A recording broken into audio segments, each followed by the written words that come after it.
இரு மாநில சட்டமன்ற தேர்தல் முடிவுகள் வெளியாகிக் கொண்டிருக்கிறது.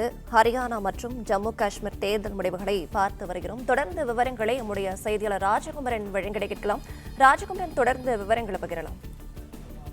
இரண்டு மாநிலங்களுமே ஒரு நிலையான ஆட்சியை தரக்கூடிய வகையில் தான் பொது மக்கள் வாக்களித்திருக்கின்றார்கள். வாக்காளர்கள் இரண்டு மாநிலங்களிலும் யார் ஆட்சி அமைக்க வேண்டும் என்று முடிவு செய்து சரியாக வாக்களித்திருக்கக்கூடிய வகையில் தான் இந்த பெரும்பான்மை நிலவரங்கள் இருக்கின்றன.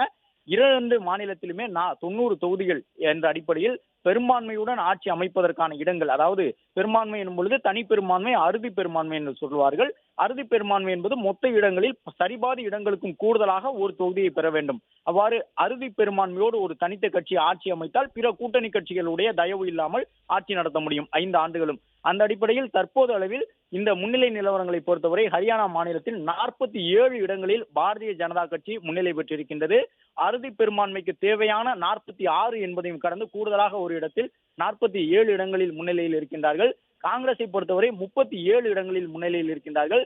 ஹரியானாவில் பாஜகவிற்கு சுயேட்சைகள் ஆதரவு வழங்குவார்கள் என்பதும் தெரிய வந்திருக்கின்றது. 3 சுயேட்சைகள் இதுவரை பாஜகவை ஆதரிக்கின்றோம் என்ற கருத்தை சொல்லியிருக்கின்றார்கள். சற்று முன்பாக ஹரியானாவிலே பாஜகவினுடைய உயர்நிலை கூட்டம் நடைபெற்றது.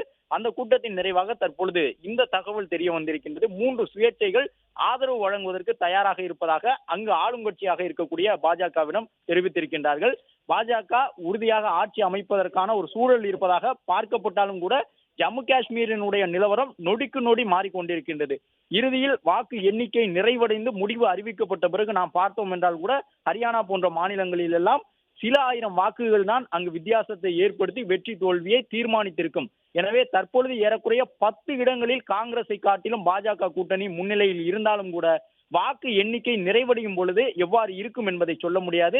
ஏனென்றால் நெக் டு நெக் ஃபைட் என்று சொல்லக்கூடிய வகையில் நெருங்கி வந்து அதன் பிறகு நீண்ட இடைவெளி என்ற அடிப்படையில் காங்கிரசுக்கும் பாஜகவிற்கும் இடையிலான அந்த வித்தியாசம் மாறக்கூடிய சூழ்நிலை இருப்பதன் காரணமாக பாஜகவினர் சமயோஜிதமாக தற்பொழுதே சுயேட்சைகளுடைய ஆதரவை பெறுவதற்கான முயற்சியிலும் ஈடுபட்டிருக்கின்றார்கள்.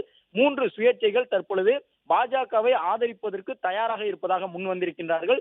ஒருவேளை 44, 46, 47 என்ற அடிப்படையில் காங்கிரஸ் மற்றும் பாஜக இடையிலான வித்தியாசம், ஒருவேளை காங்கிரஸ் ஒரு 44 நெருங்கி பாஜக 46, 47 என்ற அளவில் இருந்தாலும் கூட சுயேட்சைகள் ஆதரவுடன் அவர்கள் ஆட்சி அமைப்பதற்கான சூழல் தற்போது இருக்கின்றது.